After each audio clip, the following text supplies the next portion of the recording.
ramifications of shots to the head like that. And I work with a guy in Troy Aikman that got a lot of headlines a couple of years ago when he said if he had boys, he wouldn't let his boys play football.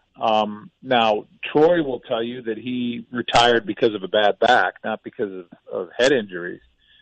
But it's something that's literally on his mind. And, who knows for people that have played that game at that level. When you see shots to the head like the one to Antonio Brown at the end of the game by George Iloka, who, by the way, won his appeal of his suspension and is not going to be suspended. That was on the game-tying touchdown. You I don't know how you can do anything but cringe, and it kind of takes your breath away. And then of all the hits, it was the one that Ryan Shazier made that who knows where that story goes. And, my God, I hope he's okay. But it just seemed like it bled into the category of dirty. And I think now that we know what these hits do, these guys have to have more respect for one another than to go headhunting at that speed, at that size. And, again, I mean, now that we know what we know, and we probably don't know now what we will know in 5 years about long-term head trauma like that and the effects of it, I don't know how you can watch that and not be moved to think that these guys need to take better care of each other, let alone themselves. In the big NFL game this weekend, you'll see it on Fox 2, the afternoon game. Game of the week, it's the Rams and Eagles, Joe and Troy on the call. Before we let you go, any Brockmire updates? Charlie's personal friends with Richard Lewis, which is supposed to get us to some Curb Your Enthusiasm discussion on the show, but he keeps postponing that. What about Hank's also a friend of the show, Hank Azaria, although he's only been on once. Any updates as far as future appearances? I have made my season 2 taping.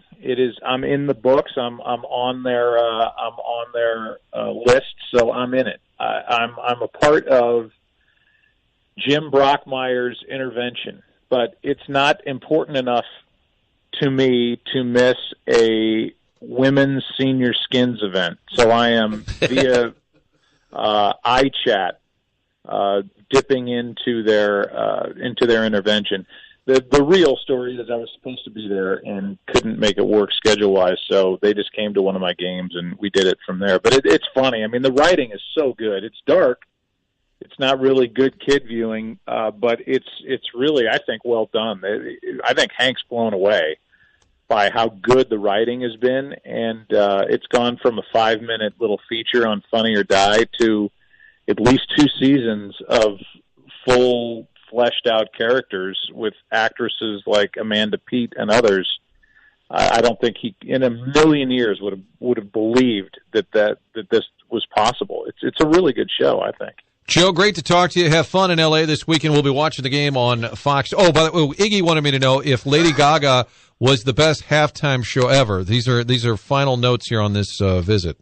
Is that right? Yeah. Is that a real question? No, Iggy. No, I swear to Iggy. Iggy actually, he's on a smoke break, and he texted me. Was Gaga the best halftime show ever? I'm assuming that was for you and not me. The best halftime show. When I was doing the game, and when I'm doing the game, that's my own smoke break, even though I don't smoke. So I kind of wander around the back of the booth and kind of take a break. So for me to say that I was watching every moment of that would be a lie. My daughters loved it.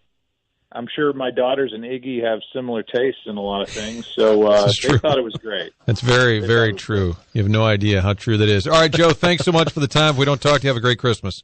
All right, you too. See you. All right, thanks. Joe Buck, the voice of Fox Sports, be it golf, Charlie hates golf, football, baseball, a Ford Frick finalist. How could you not be blown away when you see your name on the list with Bob Costas and Al Michaels and Joe Morgan and Buddy Blattner and Dizzy Dean? That award is coming out next week. And again, that football game is on the 2 Fox this Sunday. Sometimes people complain, oh, you guys got the Rams on. Why is Martin showing the Rams? As if Martin's back there with a giant lever, you know. Boop. This week, it's the big game. The Eagles at 10-2 against the 9-3 Rams. NFC playoff positioning on the line. I don't want to give away my picks for Sunday, Chuck. Oh. But I think Carson Wentz is going to put on a show in the Jared Goff-Carson Wentz showdown. Well, and I'm going to go Eagles. Personally, because Jared Goff is my starting fantasy quarterback, I need him to put up some points, some yards, preferably some touchdown passes there. Text line, Martin.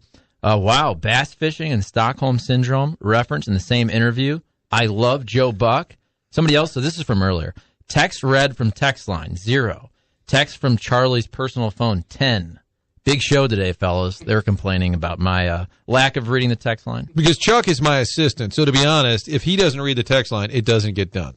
When we come back, we'll read the text line. We also have the Spags audio that we've been double deep teasing. I can't wait for this, to be honest, because on the list, Gardner has the list, and one of them says lessons he's learned, because he was a head coach, we know, in St. Louis, and now he's an interim head coach again. Can't wait to hear that. It's all coming up here on the Midday Grind.